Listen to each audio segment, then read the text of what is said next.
Alexandre Dubé. Bonjour Philippe Lorange. Bonjour. Revenons ensemble sur cette victoire vraiment avec éclat du Parti québécois dans Arthabasca.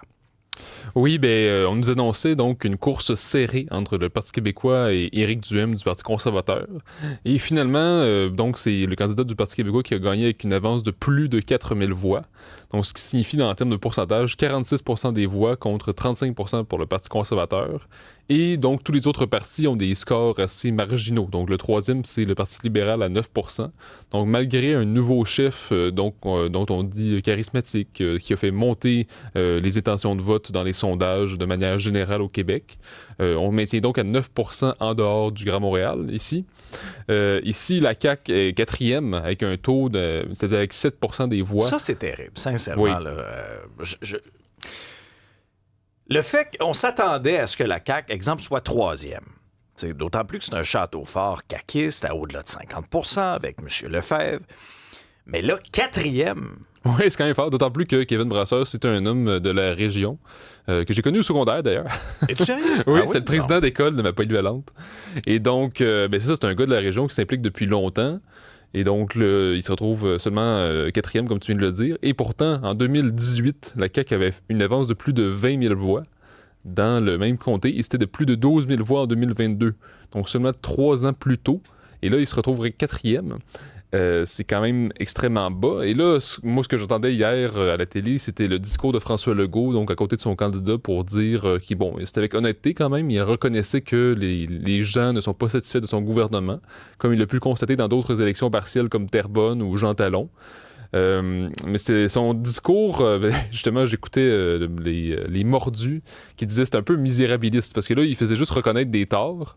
C'est comme si c'est purement pessimiste comme point de vue sur la situation. Donc, il disait les gens ne sont pas satisfaits de notre gouvernement sur SACLIC, sur Nordvolt. Puis là, il nommait des dossiers comme ça. Puis là, c'est comme si c'était juste négatif. Mais en même temps, il pouvait pas se présenter devant les Québécois hier puis juste dire bonjour tout le monde, puis avoir l'air, tu sais. Il fallait qu'il fasse cet acte de contrition. Là. Ça fait mal en politique, là. Mais il fallait qu'il reconnaisse ça. Je pense que ça a été la chose à faire aussi de prendre ça sur ses épaules. C'est sa défaite à lui. C'est pas la défaite de Kevin Brasseur. La défaite d'Arthabasca, c'est la défaite de François Legault. C'est le message des Québécois envers François Legault. Là. Absolument. Puis d'ailleurs, moi, j'entends depuis un petit bout, depuis peut-être 2-3 ans, des gens dire, c'est-à-dire qu'ils prédisent que François Legault partirait avant la fin du mandat. Mais enfin, par qui? C'est ça. Parce que la CAQ, au fond, c'est le parti de François Legault. C'est ça qui unit le parti des fédéralistes aux souverainistes, des gens qui veulent saccager, peut-être pas saccager, mais qui veulent mettre la hache dans l'État, puis d'autres qui veulent le modèle québécois. Donc la seule chose qui unit ce parti-là, c'est vraiment le chiffre. Alors en effet, s'il part, ça pourrait juste en fait contribuer complètement à la débandade actuelle. Donc, je peux comprendre qu'il reste à la base jusqu'à la toute fin. Au fond, il reste fidèle à ses partisans et à son électorat. Donc, on voit que, en fait, moi, ce que j'ai vu dans le discours, c'est un homme qui va rester jusqu'à la toute fin. Le capitaine va rester jusqu'à temps que le bateau coule au complet. Donc, en ça, je trouve que c'est admirable. Après, si on revient sur Québec solidaire, par exemple, qui a moins de 2% des voix... ça, là... Alors, c'est terrible. Tu sais, je faisais des blagues hier avec des amis. On disait, tu sais, ils disent combattre le 1%, mais le 1%, c'est eux, là, finalement. Donc, nous sommes le 99% contre QS. Mais en fait, tu sais, on voit que, Ruba-Gazal est là depuis quelques mois maintenant. Elle veut apporter la nouveauté. Mais on voit qu'encore une fois, Québec solidaire, c'est un parti qui reste encore une fois déconnecté au Québec hors des centres bobos, donc des bourgeois bohèmes des grandes villes ou des villes étudiantes. Donc c'est un parti hors de la ligne orange à Montréal. Oui, c'est ça. C'est pas compliqué, là. C'est rendu ça, là. Pas mal. Puis Sherbrooke, c'est ça. Ouais, mais c'est ça. Donc la percée de 2018 en Abitibi, on voit que ça a été comme un peu une donnée aberrante parce que ça s'est jamais concrétisé ailleurs dans des villes justement comme qui viennent du Québec en dehors de Montréal. Et ça s'est juste corroboré hier soir. Donc là, on est à moins de 2%, donc c'est vraiment pas fort. Donc je sais pas si Ruba-Gazal devrait simplifier son discours, peut-être qu'elle est trop intelligente pour les Québécois finalement. Moi, elle a fait une déclaration hier en entrevue avec Paul Larocque qui m'a fait sincèrement friser les oreilles. Là. Elle disait, tu sais, elle faisait référence dans Arthabasca, tu sais, comme une bataille entre la droite et l'extrême droite. Ah ben oui. La droite et l'extrême droite. Allô? Voyons, on peut pas associer l'extrême droite, là, quand même, qu'Éric Duhaime a des idées de droite. C'est pas l'extrême droite, là. Mais c'est ça, mais qui elle considère comme extrême droite? Le Parti québécois, le PCQ? Non, je sais pas, là. Même le Parti québécois, Boissonneau disait, moi, je suis quelqu'un de centre droit. Ben oui. Mais il y a une marge. Je veux dire, si dans leur perception, c'est la droite et l'extrême droite qui se battaient dans Arthabasca, on a un méchant problème. Là. Non, mais comme tu dis, la lourdeur historique de ce terme-là. Là. Mais c'est une exagération, d'autant plus que quand on parle aux Québécois en dehors de Montréal, ils sont tannés là, de te faire dire vous êtes raciste, vous êtes xénophobe, vous êtes extrémiste. Oh là, c'est sûr. À un moment donné, les gens sont tannés, puis si tu fais juste répéter ça constamment, ben là, les gens s'en rendent compte, puis ils sentent une déconnexion. Après, si justement on revient à notre parti d'extrême droite, le Parti conservateur, bon, Éric Duhaime, moi j'ai senti qu'il y avait un discours un peu, mauvais perdant un petit peu pour dire... D'ailleurs, il a annulé toutes ses entrevues aujourd'hui. On devait l'avoir à l'émission. Tant qu'à moi, là, conseil pro bono en politique, là, c'est une erreur. Parce que Duhaime aurait pu se présenter au micro des différentes émissions aujourd'hui, puis en profitant d'un certain momentum. C'est pas mauvais, son résultat, là. 35% pour les conservateurs, là, dans une circonscription, c'est pas mauvais. Alors, Duhaime aurait pu, moi, si j'avais été son conseiller politique, j'aurais dit non. Là, tu vas aller répondre aux questions des médias aujourd'hui, puis tu vas dire, hey, on a réussi à mobiliser 35% de la population en plein été dans une partielle. Regardez-nous bien aller lors de l'élection générale de 2026. On va revenir en force. Il n'y a pas eu une mauvaise campagne, Duhaime. Au contraire, moi, je trouve qu'il a mis de l'avant des sujets qui étaient très, très proches de la réalité des gens. Mais j'ai pas aimé le ton de son discours, là. Non, absolument. Puis d'ailleurs, en fait, moi, je pense que cette pensée-là, ce discours-là, doit tout avoir sa place à l'Assemblée nationale, d'autant plus que, comme il le rappelle souvent, il y a quand même 530 000 Québécois qui ont voté pour lui à la dernière élection et ils n'ont pas de siège, ils n'ont pas de députés. Donc, c'est sûr, c'est vrai qu'il y a une distorsion démocratique en raison de notre mode de scrutin qui n'est pas nécessairement le plus mauvais non plus. Mais c'est sûr qu'à un moment donné, il va falloir qu'il soit là. Il va falloir qu'il soit là à l'Assemblée nationale, mais il nous présente la situation, il nous dit, encore une fois, c'est comme un scandale démocratique qu'on n'a pas de siège, mais non, c'est-à-dire qu'il y a quand même la majorité de la population qui a voté nettement à plus de 4000 voix pour le Parti québécois. Puis après, je pense que lui, il peut aller chercher un bastion plus facile, comme dans la région de la Capitale-Nationale ou de la Beauce, par exemple. Donc, je pense qu'il doit continuer à tenir la barre de son parti, parce qu'on se rappelle, avant qu'il arrive, le Parti conservateur du Québec, c'était un petit parti de rien du tout. C'était quasiment la famille Pouliot là, qui faisait se placer ses cousins et ses frères un peu partout dans des comtés. Tandis que là, il t'a transformé ça en parti plus sérieux. Même si, comme on l'analyse souvent, c'est plus le parti d'un seul homme. C'est-à-dire que pour le moment, il n'y a pas nécessairement une équipe si bien formée autour de lui. Il n'y a pas nécessairement de candidat vedette, par exemple, ou de candidat qui serait ministrable. De recontinuer de se crédibiliser. Ça, c'est sûr, c'est Absolument. Un enjeu pour la prochaine année. C'est ça. Puis si on veut finir avec le Parti québécois, encore une fois, on voit que le Parti québécois prend dans tout le Québec. Donc là, il y a eu la partielle dans Jean Talon, Capitale-Nationale. Terrebonne, c'est l'Anaudière. Là, le centre du Québec. Le parti a percé évidemment dans l'est du Québec, puis dans l'est de Montréal. Donc c'est vraiment un parti qui est national, qui prend dans tout le Québec au grand complet. Et je pense donc qu'il y a comme quelque chose qui se passe dans la conscience nationale. Peut-être que les Québécois se rendent compte que ça leur tente de se poser à nouveau la question de l'indépendance face à tous les grands défis qui se posent avec le fédéral sur des questions parfois d'immigration, de laïcité, mais aussi parfois des questions, les frontières, donc des questions qui font beaucoup réagir comme ça, mais aussi des questions parfois budgétaires, toutes sortes de questions où on sent qu'il y a un grand décalage entre le Canada et le Québec. Donc là, le Parti québécois semble être la solution à apporter face à ces grands décalages entre Canada et Québec. Et aux autres formations politiques qui seraient tentées en 2026 de simplement sortir le vieil épouvantail de la souveraineté, là. Hey, les rocheuses! Là, Flore à l'ailleurs, là. Parce qu'à un moment donné, la vieille cassette usée, là, on y croit plus, là, on n'est plus...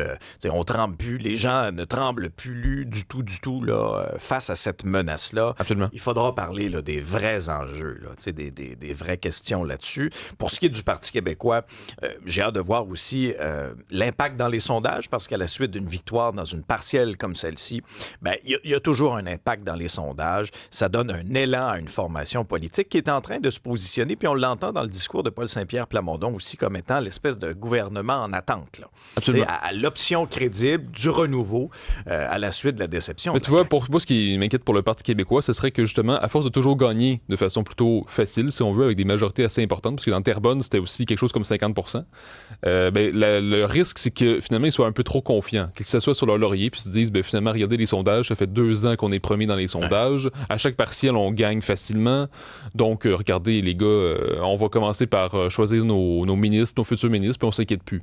Alors que il n'y a encore rien de gagné. C'est-à-dire que même si les projections en ce moment montrent un gouvernement majoritaire, Pablo Rodriguez a quand même fait monter de façon importante l'appui, même si ça ne s'est pas reflété dans la partielle cette fois-ci. Dans le Grand Montréal, ça peut se refléter.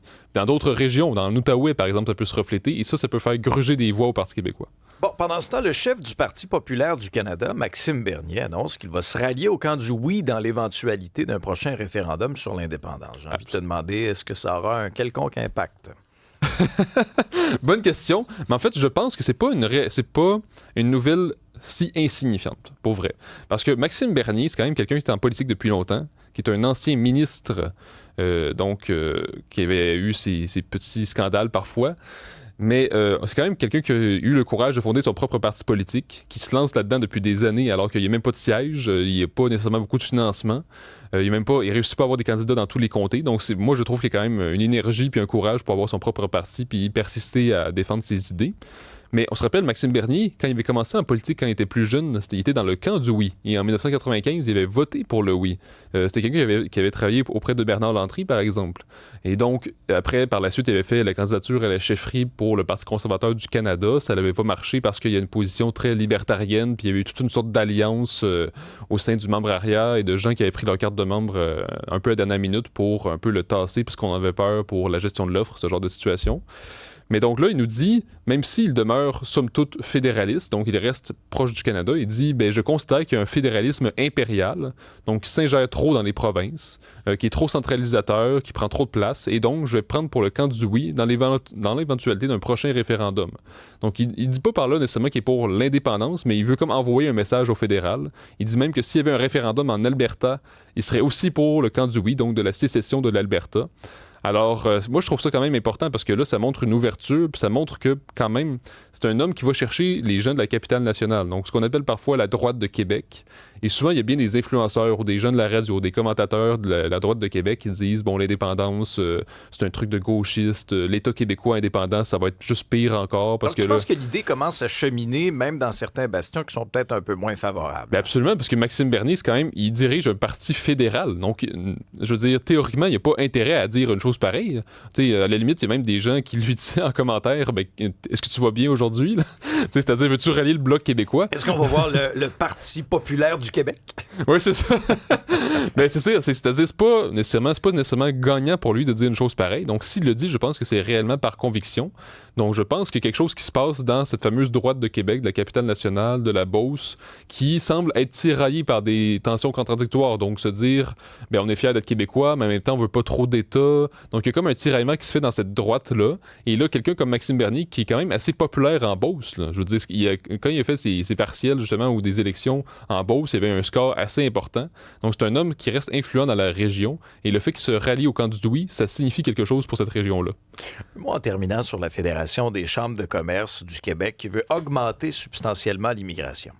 Oui, je disais ça dans la presse par Suzanne Colpron. Donc, c'est la fédération, comme tu viens de dire, qui veut qu'on augmente l'immigration des travailleurs immigrants à 106 000 nouveaux chaque année d'ici 2029. Parce que, eux font une étude de marché, puis ils disent, en fonction donc des besoins de travailleurs, en fonction de l'évolution du marché du travail, il faudrait qu'on ait 106 000 personnes chaque année.